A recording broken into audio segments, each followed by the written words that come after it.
Before I came across the three principles, my whole life was based around an assumption that you had to work hard to achieve mental well-being, and that it was a slow, cumulative process.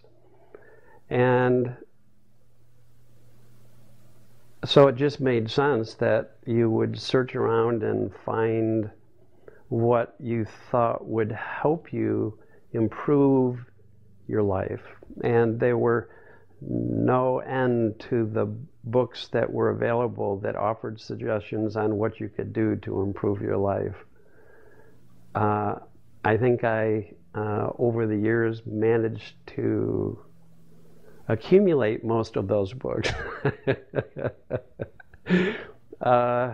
You might say I was addicted to searching in books for answers that would help improve the quality of my life or help my relationships or my professional work. So I was a seeker and a searcher. I could not walk past a bookstore without going in and buying at least 3 books. There would be times when my wife and daughter would walk me, one on each arm, holding me as we walked past bookstores, but I'd always managed to escape, and they knew where to find me. And I felt like it was really the best way that I could learn how to not only help myself, but I genuinely was interested in helping other people. And I just saw I would be the laboratory, and I would try everything and do everything and pass on to the people that I was working with what I found to be helpful. So I became very committed to the path of self-improvement.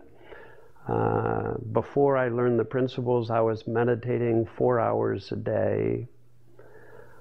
I had trained myself to wake up at the end of REM sleep so that I could record each of the 5 dreams I had each night, and then would work on them the next day. I had a cognitive therapy notebook where I was working on the content and quality of my thinking, trying to reframe it continually. I had an affirmation notebook, I had a structured journal, I had an unstructured journal. It was pretty much a full-time job, and to a certain extent it helped me, but you can imagine how self-involved I became and how much time and energy I spent doing this. It was really quite surprising to me when I went to my first professional training to learn the principles. One of the first insights I had was that every person, myself included, already has what they're looking for inside of them. Blew me away. That we all have perfect innate mental well-being.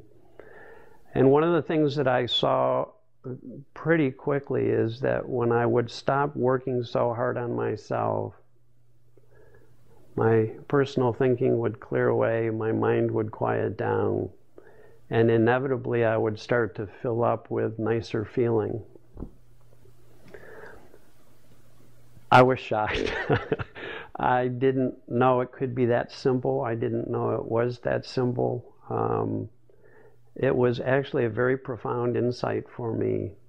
And when I came back home, I stopped doing all of the techniques and methods that I was doing, and I became much more present-centered, much more relaxed, much more engaging, much less preoccupied with my own experience.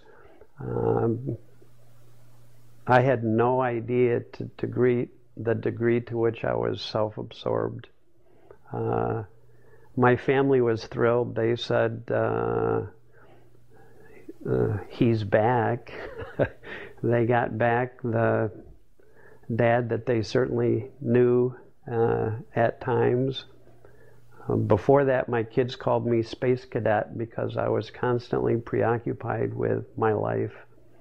And even though it was with the best of intentions and that I really did want to be a better service to the people that I was working with and to my family, I had no idea the degree to which it provided a mental burden in my life, and actually was complicating my life unnecessarily.